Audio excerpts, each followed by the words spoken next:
BNP chairperson Begum Khaleda জিয়ার মৃত্যুতে দল ঘোষিত শোক পালনের সপ্তম দিন আজ। তবে এখনও যেন শোকে বিভোর সাধারণ মানুষ। সপ্তম দিনেও শ্রদ্ধা জানাতে তার সমাধিস্থলে হাজির হচ্ছেন বিভিন্ন শ্রেণী পেশার মানুষ।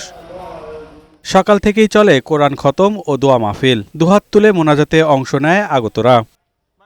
দলীয় নেতাকর্মীদের মতে সাধারণ মানুষও স্বপ্ন দেখে বেগম জিয়ার রেখে যাওয়া অপূর্ণ কাজ ও তার স্বপ্ন বাস্তবায়নে সকলকে কাঁধে কাঁধ মিলিয়ে কাজ করতে হবে। আগামী দিনের ভবিষ্যৎ যিনি রাষ্ট্র দায়িত্ব পালন করবেন বিএনপির পক্ষ থেকে এই লেগেসিটা যেন ধরে রেখে আগামী দিনে এই বাংলাদেশকে এগিয়ে নিয়ে যাবে। জনাব তারেক রহমানকে সামনের দিকে রেখে আমরা আমাদের দেশকে এগিয়ে নিয়ে যেতে পারবো।